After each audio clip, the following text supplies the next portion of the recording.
I don't know if I'm going to shoot myself in the foot on this one, if I leave money on the table, but I decided to take this offer, so. Welcome to Flipping and Punching, and today we're going to pull some eBay orders. We're going to go over how the past week went with our sales and our goal of trying to hit $5,000. Spoiler alert, we definitely didn't hit it, all right? We'll talk more about that, kind of show you kind of what we're doing, but we have a plan in place, and it's okay. We're going to ramp up. We're trying things a little bit different this week. We're going to do a little bit less live selling and do a little bit more listing on eBay to try to get that kicked in. And there's a big reason for that. I'll explain that here in a second. But let's jump in. Let's start pulling some orders here. All right, first order to be sold is a Star Wars box set. This is the Rogue One. This came from this big Star Wars buy I did. I've already made my money back on this, so this is going to be pure profit. This is that video where I bought, at the flea market, I bought 3 totes full of Star Wars and Transformers. And I had this listed, I think, for $29.99. I think I took a best offer for 25 bucks. So I got $25 plus shipping on that. It's been a crazy week. I did a bunch of, my last live sale was on Friday. I was supposed to do a Whatnot card show last night, but I canceled it because I need to get caught up. Live selling, you really fall behind on shipping, and I almost have all my debit orders complete except for this last one here. I sold all these horror movies right here, all these DVDs.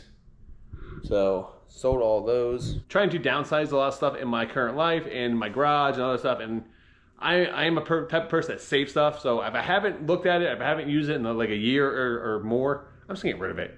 And these have been sitting in a tote for the last like 2.5 years, whatever, since I moved in my house, and I haven't touched them, I haven't put them, haven't gone to watch them. So you know what? Time to get rid of them. Next time we sold is a starting lineup. Now a lot of people think starting lineups aren't worth anything. Mostly they're right, but this one actually does have some value. This is Ken Griffey Jr. This is 1990. This is when he was the Rookie of the Year, 1989. But see, people buy these for these cards inside of here. And a lot of people like to open them up and try to get those cards professionally graded. But I mean, these things kind of slide around, bounce around. This is in a protected case. Wow, there's even a spot to get the autographs on them. That's interesting. I didn't even know that was a thing. That came in a massive buy, did. I probably have like $2 into it. Had it listed for, I think I had it listed for like 30 bucks. I had it listed for 35 bucks. Ended so similar. Had it listed for 30. Someone finally sent me an offer for 20 bucks. It's been in my store for like 6 months, so I just took it. I got 20 bucks plus ship. All right, so I'm in my spare room in the house here, which we, like, family comes to visit. I keep extra merchandise in here that I do live sales with and stuff. And before, what would happen is I'd just fill this thing up with like merchandise because I would start working on projects, stop working on another project. So I had to trick myself. And let me know in the comments, any of you guys do stuff like this where I decide to only put stuff in here and I can't put anything else in here until I list completely everything on eBay, or I do my live shows and I ship the stuff out. So I'm shipping out. It's forcing me to get the rest of my order shipped out because I want to put stuff in here to start doing another live show this week. So hopefully I can get that taken care of here very soon. We did sell some video games. First one I sold here is Blood Rain 2 for the Xbox. Had this in my store. I had this for like $11.99. I sent an offer out for like $9.99. Buyer sent me a counter at $8. At this point, I don't care. So I decided to get rid of it. I got $8 plus shipping. This is from my personal collection. I probably have $1 or $2 in it at most. Really trying to downsize a lot of the video game stuff I had. Like I told you guys, if I don't play it, if I haven't done anything the last year with it, it's time to get rid of it. So what is your guys' plan? Do you guys have a plan at your house, like a rule? If you don't use it for 6 months, don't use it for a year, don't use it for 2 years, whatever it is. When do you guys decide to get rid of stuff? I'm interested to hear you guys' thoughts in the comments. We sold another video game. This is a Nintendo game. Now this is a really good one. Monsters in My Pocket. Really clean label, really clean game. It came from a private pick. I think I paid like 525 bucks for like all the video game stuff and some action figures, Marvel Legends figures, stuff like that. And I got $70 plus shipping. I didn't realize that this game was that valuable now. I knew it was a valuable game, but that definitely has gone up. Future Route here. I want to let you guys know I'm going live on Dibdit Sunday, April 27th at 7 p.m. Eastern Standard Time to 9 p.m. I'm running over $5,000 worth of merchandise starting at $1. We are blowing everything out from wrestling heavyweight title belts, from video game consoles like Nintendo Wii, N64, PS1. We have vintage Star Wars figures on card. We have tons of Disney stuff, designer purses, Vera Bradley, Coach, Loungeflies, brand new items, autograph, tons of autograph stuff. Like, you guys do not want to miss this show. I'll put a link down in the description down below. Everything starts at $1. Hope to see you guys all there. Oh, by the way, we're giving away Nintendo Wii for free. Don't miss it. I'll tell you another thing. When you start clearing stuff out, you don't realize how valuable stuff is. and then you start like going through and finding other stuff you find. One of my favorite things is digging through my death pile. It is a nice surprise when I find some very valuable items in my death pile. But I'm kicking myself in the butt because I'm like, why haven't I listed this? So here's one of those items. Got these whiskey decanters. These are from the 70s. These are Florida Gators. I couldn't find these at a more perfect time. There's actually 3 of them in here, and then the head comes off. Usually whiskey decanters aren't that valuable, but these Florida Gator ones, there's 3 separate ones. And they're all different poses. They do really, really well. And the Florida Gators just won the national championship in college basketball yesterday. So I need to get these up today to try to capitalize on that. Because it's perfect timing. People are looking for Florida Gator stuff because they just won the national championship. So that's one thing I'm working on. Another thing is, I did a private pick. You guys will see it on my card channel here in the near future, where I bought a bunch of vintage sports cards and boxes. And then you can actually send those boxes off to get certified to make sure they're real. They do a professional wrap on them. I got a bunch of boxes here, but I did sell this one right here. This 1986 Fleer baseball from the Baseball Card Exchange. They make sure it's certified. They wrap it for you. It's actually a really good service then, because they make sure that the packs haven't been messed with. They make sure everything is legit inside of it. They count the packs, they wrap it, and then you can get a premium in the marketplace. People are more trusted to buy brand new vintage steel boxes when it's wrapped like that. So I think they charged me like $8 to do that one. The higher the value of the box, the more they charge. But I had that listed for $199. Buyer sent me an offer for 180 bucks. And I took it. So I got $180 plus shipping, and I think I paid, I don't know, maybe between probably around 60 bucks, 65 bucks for that box. So great turnaround there. And this one's over here making noise. What are you doing? Hey, Willow, living your best life? Good girl. You're such a good girl. Say you're a good girl. Living her best life as always. But for some, she always finds a way to make noise every time I do a video. She's not drinking her water. She's playing with squeaky toys. She's ripping something apart. Like, it's like she knows. Like deep down inside, she's like, I'll fix this guy. All right, so this next one's a weird one. I sold this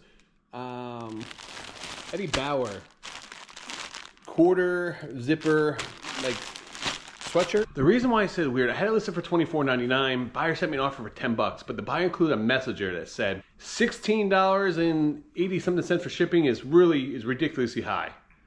And I didn't understand why I have calculated shipping on. I went to my calculated shipping. This thing only weighs 2 pounds, and eBay charged the buyer was charging the buyer $16.90 something for 2 pound calculated shipping for Ground Advantage, which ridiculous. It doesn't cost that much to ship that. So instead of redoing the price point of the thing, I took the offer for 10 bucks. I mean, I was hoping to get about 15 bucks, 15 to 20 bucks for it. So that puts me around the $15 mark. And yeah, I don't know why. So check your eBay listings.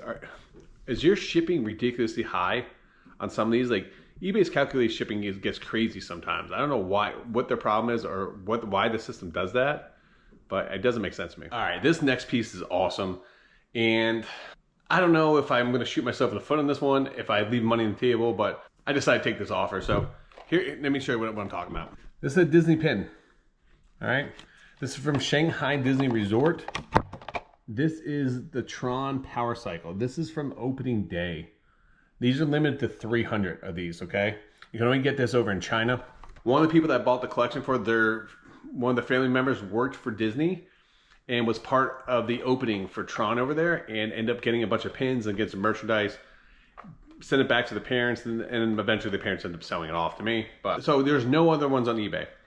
And there's only a couple that have sold in like the last 3 or 4 years. This is very rare to come and find. I had it listed, the ones that sold before, one sold for like $299, one sold for $180, one sold for $160. I listed this for $399 because I didn't know, being so rare, what could potentially come of it. And buyer reached out to me. I had it up for over a year, hadn't any bites on it. I had some people interested, but buyer sent me an offer for $200. He said last sold comp's $180 is most of them want to pay. I think it's a fair offer. Can I get more? I think I could get more because in October, the new Tron movie's coming out. But what's the sense of me holding out for maybe an extra 40, 50 bucks in a couple months? I take the $200 now because I take that $200, reinvest in my business over and over again and make more than that $50. So sometimes we try to hold out for more money in items and we end up shooting ourselves in the foot because if we had that cash flow come into our business, we can take that money and reinvest in other things. So keep that in mind, but I got $200 plus shipping on this. All right, next time we sold is a slot car. I know in the past you guys see me sell a ton of these slot cars. I probably only have like 5 or 6 left, to be honest with you. I totally forgot I even had this. Here's a slot car right here. Had this in the store. I think I had it listed for $3.99. It's a Scale Electrics car. Or I think I had it listed for $39.99. This is Scale Electrics. Scale Electrics is a brand over in England. And buyer sent me an offer, I think, for 30 bucks, and I took it. So I got 30 bucks plus shipping on that. I plan on doing another card. I'm going to do a card show on Debit Cards tonight. Just selling off some packs of cards.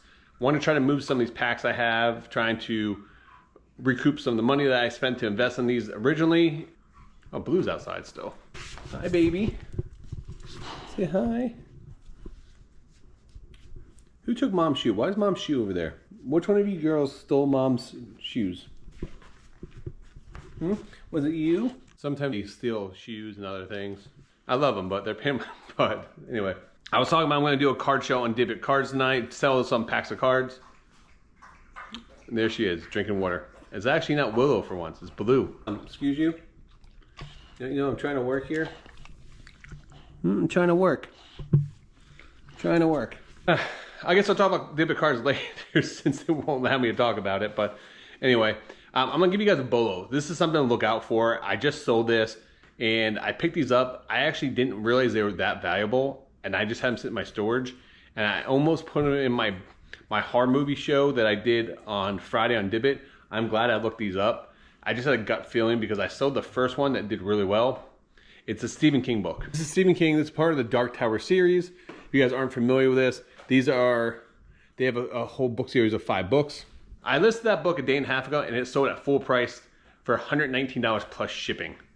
And I paid, I think, I bought a whole book lot at the flea market for $18. And I saw the other Dark Tower book for 60 bucks. I put that one up. Didn't realize that the other books I had were actually worth a couple $100s. So yeah, if you guys see Dark Tower, Stephen King books, look them up. These are first prints, if I'm not mistaken. These ones are printed in 2003, and I think that's the rare ones that you want to look out for. So that's one thing I'm working on. Also too, I got a bunch of comic books in. Let me show you something crazy, because this has never happened to me in my entire life of getting comic books. I bought some comic books. Oh, actually, no. I got comic books graded. This is a Ric Flair book. Okay, when you grade comic books, a 9.8 is considered almost like a perfect grade because there might be one minor flaw. So if you get 9.8 is one of the highest grades you can get for a comic book. You don't really ever see 10s or 9.9 or anything like that. All right, so I got this. Super happy about this. I'm going to keep this in my personal collection. But then I actually got a 9.9. I have never gotten one of these in my entire life. It's a newer book, so you have a better chance on a newer book to get that, but I was shocked when I opened this up and saw this. Let me put this in perspective for you. I have spent 5 figures. I spent over $10,000 1 year getting comic books graded through CGC. I was getting orders coming in every single month that they were orders 25, 50, 75 books at a time. Never once have I ever got a 9.9. Highest grade I ever got was a 9.8. Figures the time that I stopped doing unboxing videos for my comic books, because my Pick and Punching channel originally started out with doing yard sales and doing unboxing of like comic book stuff. I stopped doing unboxings on that channel because I just want to stick and focus just on the picking part, and I get a 9.9. So I had to show somebody. But yeah, I got a 9.9. Had no idea what it's valued at. I think it's gonna, if I'm not mistaken, I think it's the highest one on the census. What they do is every time a comic book is graded, they have a population report. So if they say they grade 100 comic books, they let you know how many get 9.8, 9.6, 9.4, 9.2, and so on. So they have a census of it. And I looked, and I think this is gonna be the highest one in the census. So, which is really cool. So I don't know what I'm gonna do with it. I don't even know what to list that. Maybe it's worth 500 bucks. Maybe it's worth 1,000 bucks. I don't know. It just depends on who actually wants to buy the highest graded book like that. It's not a very sought after book. It's Ric Flair, so it's a newer book. So it's a lot easier to get a 9.9 or a 10 on a newer book that came directly from the publisher. So I didn't buy this at a comic book store. It wasn't going through multiple hands. I got this directly from the publisher. So, but still really cool. All right, I need to get ready for my show later, and I'll jump back on and we'll go over some of the numbers from last week. Talk a little bit more about my strategy going forward, what I'm trying to do to hit. Let's quick break down the numbers. I did only about $600 or $700 on eBay week 1, which is absolutely horrible. Live selling, I did about $2,500 in live selling. That's from Whatnot card shows, and then on Dibit, selling like toys and miscellaneous stuff. On Dibit threads, and also on diptych cards is where the remaining amount came from. So I definitely fell short of my goal of $5,000 for this week, but I will tell you guys this. That's okay, because I realized that goal for the first week or so was unattainable. I should have ramped up my goal, maybe do 3,000 one week, 5,000 next week, 7,000, and so on. So let's see what happens in the next couple weeks to see what we can do. Thank you guys for watching. I do appreciate each and every one of you. Make sure you guys do like and subscribe. Until next time, make sure you guys keep flipping and punching.